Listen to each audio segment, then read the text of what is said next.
السلام عليكم ورحمة الله تعالى وبركاته أساتذة المستقبل.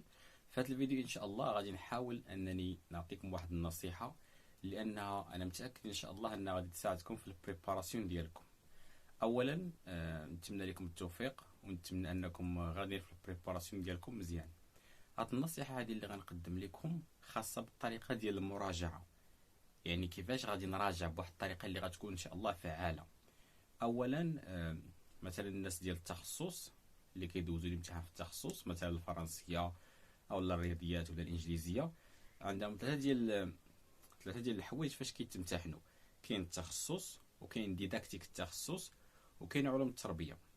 وحتى في الابتدائي كاين التخصص ديال المواد، وكاين ديداكتيك المواد، وبطبيعه الحال كاين علوم التربيه. النصيحه ديالي لكم اثناء المراجعه انه خاصكم تركزوا بزاف على التخصص والديداكتيك اثناء المراجعه ديالكم. الوقت ديالكم يعني الوقت الاكثر خاصو يتعطى خاصو يتعطى للتخصص والديداكتيك. وهنا غادي نقول لكم علاش. كيف ما قلت لكم كتمتحنوا في التخصص وفي الديداكتيك وفي علوم التربيه، ولا رديتوا البال خاصه في علوم التربيه ديال 2022 بزاف الناس كيتشكاو منها. وغالبا في علوم التربيه الاكثريه النقاط كتكون متقاربه، يعني شكون اللي كيدير هذاك الفرق هو التخصص والديداكتيك. لهذا نصيحتي لكم ركزوا مزيان على التخصص، راجعوا مزيان تخصص الماده، وراجعوا ديداكتيك الماده. علاش؟ حيت علوم التربيه كيف ما سبقت وقلت لكم انه النقاط كيكونوا متشابهين، الاكثريه كيزبلها في علوم التربيه كيف ما كنقولوا. يعني شكون اللي غادي يدير الفرق؟ التخصص والديداكتيك. لهذا حاولوا انكم تقسموا الوقت ديالكم مزيان، عطيو الوقت للتخصص، بحال مثلا في الصباح نراجع التخصص، بنهار نراجع الديداكتيك، وعلوم التربيه نراجعها في العشيه.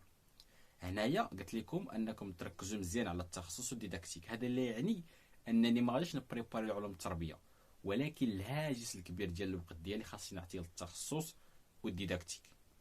اوكي، حيت علوم التربيه الاكثريه كتكون النقاط متقاربه، ولكن اللي راجع التخصص ديالو مزيان وضبط التخصص ديالو مزيان، وكذلك ضبط الديداكتيك ديال الماده ديالو مزيان، ان شاء الله غادي يكون من الناجحين ومن الاوائل ان شاء الله. نتمنى النصيحه ديالي ان شاء الله تساعدكم في البريباراسيون ديالكم.